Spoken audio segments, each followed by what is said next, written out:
नमस्कार, मेरे YouTube channel किस्से कहानी की दुनिया में आपका स्वागत है। आज मैं आप लोगों के लिए लेकर आई हूँ सिंहासन बत्तीसे की 10वीं कहानी प्रभावती पुतली की कथा।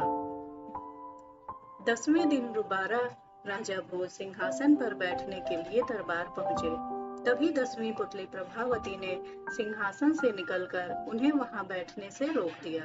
प्रभावती ने कहा कि पहले आप राजा विक्रमादित्य की दयालुता की कथा सुनिए। अगर आप भी विक्रमादित्य जैसे दयालु होंगे तो सिंहासन पर बैठ जाना। इतना कहने के बाद 10वीं पुतली राजा भोज को कहानी सुनाना शुरू करती है। एक बार की बात है, जब राजा विक्रमादित्य शिकार करने अपने सैनिकों के साथ जंगल गए। चलते चलते राजा इतना आगे निकल गए कि उन्हें दूर दूर तक सैनिक नहीं दिखे। तभी उनकी नजर एक पेड़ पर गई, जहां एक लड़का रस्सी डालकर उससे लटकने की कोशिश कर रहा था। यह देखकर राजा विक्रमादित्य तुरंत उस पेड़ के पास पहुंचे और लड़के को समझाया कि आत्महत्या करना पाप है। राजा ने आगे कहा कि खुद को मारना पाप ही नहीं बल्कि अपराध भी है और इसके लिए मैं तुम्हें सजा भी दे सकता हूँ। तुम इतने स्वस्थ हो, लेकिन ऐसी डरपोक जैसी हरकत करने के पीछे क्या कारण है? वह लड़का सहमी आवाज में बोला कि मैं अपने प्रेम की वजह से जान देना चाहता हूँ। इतना सुनकर राजा विक्रमादित्य ने लड़के से पूछा, आखिर उसके साथ ऐसा क्या हुआ है? तब लड़के ने बताया, उसका नाम वसु है और वह कलिंग का रहने वाला है।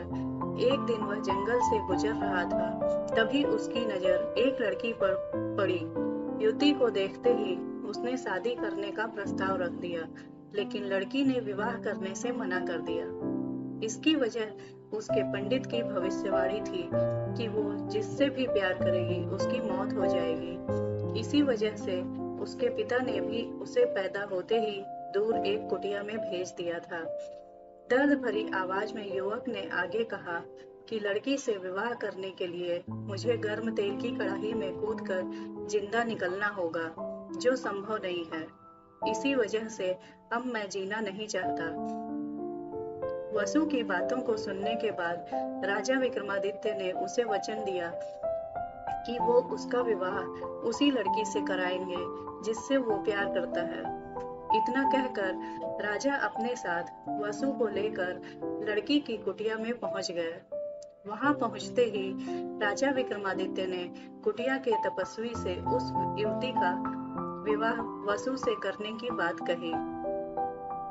इस प्रस्ताव को सुनते ही तपस्वी ने कहा, खौलते तेल की कड़ाही से जिंदा बाहर आने वाला ही उस युवती से विवाह कर सकता है। फिर राजा ने कहा कि लड़के की जगह वह तेल की कड़ाही में कूदने को तैयार है। राजा के इस आत्मविश्वास को देखने के बाद तपस्वी ने गर्म तेल की कड़ाही मंगवाई। कड़ाही के आते ही महाराज विक्रमादित्य ने माँ काली को याद किया और उसमें कूद पड़े। खौलते तेल की वजह से राजा की मौत हो गई। यह सब देखकर माँ काली को अपने प्रिय भक्त पर दया आई और उन्होंने तुरंत बेतालों से राजा को जिंदा करने को कहा। काली माँ का आदेश मिलते ही बेतालों ने अमृत की कुछ बूंदें महाराज विक्रमादित्य के मुंह में डाली, जिससे राजा तुरंत जीवित हो गए। विक्रमादित्य ने जिंदा होते ही वसु के लिए उस सुंदर लड़की का हाथ मांगा। तपस्वी ने तुरंत इसकी सूचना सुंदरी के पिता को भेजी और दोनों की शादी करा दी।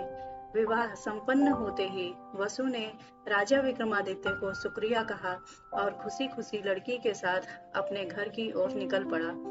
इतनी कहानी सुनाने के बाद 10वीं पुतली सिंहासन से उड़ गई। दोस्तों, इस कहानी से हमें यह सीख मिलती है कि दूसरों का भला करने वालों का भगवान हमेशा साथ देता है, इसलिए मुश्किल में किसी को भी अकेला नहीं छोड़ना चाहिए। मुझे उम्मीद है मेरी कहानी आपको पसंद आ रही होगी, तो लाइक व सब्सक्राइब अवश्य करिएगा। आगे भी मैं आप लोगों के लिए इसी तरह और भी रोचक कहानियां लाती रहूंगी। और हाँ, बेल आइकन प्रेस करना मत भूलिएगा। धन्यवाद।